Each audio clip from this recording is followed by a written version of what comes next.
校长、老师、同学们，早上好，我是瑞仁，来自 IB1R。地质学中的便于结构是指不同时间段的形成地理地貌连续叠加形成的结构。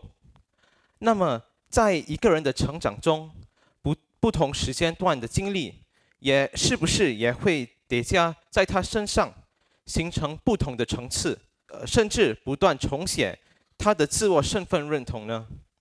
我今天想以自己的母语学习经历来尝试解答这个问题。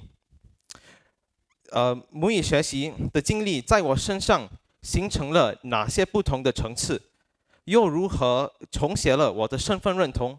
我到底是谁？第一个层次可以用懵懵懂懂这4个字来概括。我从小学习的母语是汉语，为什么我应用引号呢？其实严格说来，我的母语不是中文。我是一个种族多元化的家庭和背景下长大的。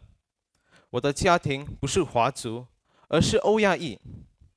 我是混血儿，身上流着葡萄牙、爪哇，甚至旁着葡的血液。那我为什么以中文为母语呢？首先，我的家人没有母语。我的父亲是新加坡的印度人，他在新加坡的学校学习了马来语。我的母亲是新加坡的欧亚裔，她在新加坡的学校学习了中文。因此，到了我和弟弟妹妹上学的时候，父母替我们选择了中文作为我们的母语。他们认为中文作为我们的母语，将在新加坡的生活和出国都非常有用的。掌握汉语将帮助我更好地理解到和融入到华族的群体，并与周围的人建立更牢固的联系。我从幼儿园起就开始学习中文，当然那个时候的我哪里会想到这么多的事情，我只是很开心的、很自然的开始了我的母语学习。在家里，我会用中文跟母亲和弟弟妹妹沟通。在班上，身边的小孩子们和老师从来不会对学习中文的我投来异样的眼光，好像我那个时候学习中文和中国文化非常理所当然的事。但事实上，小时候的我对我所学习的母语，对自我的身份认同其实是没有太多认知的。第二个层次则可以用疑惑不安4个字来概括。我的母语学习经历了幼儿园的蜜月期之后，随着我上了小学，却踏入一个低潮期。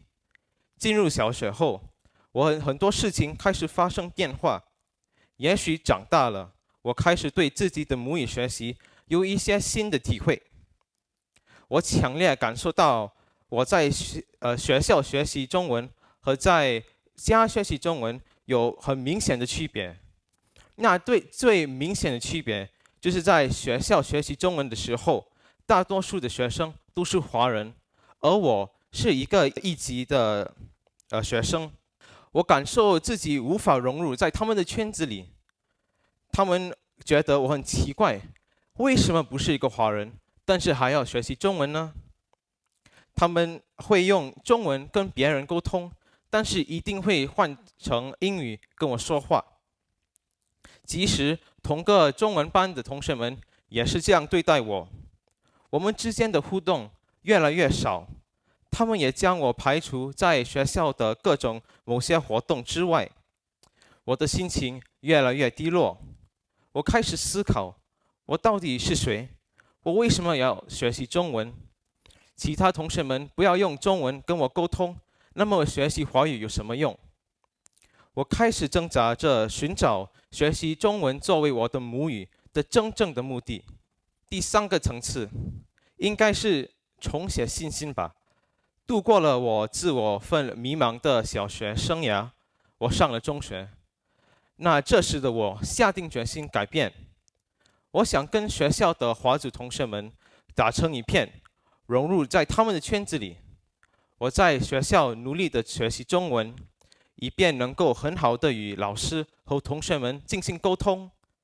不仅如此，我还努力的考好中文，来激励周围的学生们一起奋斗。同学们开始认为我与他们没有不同的，我们可以一起互相讨论，一起合作，完成各种各样的中文的作业等。消息像野火一样传播开来，突然我变有名了，全校同学都知道有一位异族同学不但会说中文，而且说得不错。那慢慢的，我参加了各种各样的比赛，也参加了学生会活动，这些都帮助我建立了信心，同时也能交更多的朋友。总的来说，这帮助我形成了我身份的另一层。人们现在不再将我视为局外人，而是将我视为他们的一份子了。从那时开始，我对自我身份的认知也开始清晰了。我是以中文作为母语的欧亚裔，我对能够学习中文和中国文化感到自豪。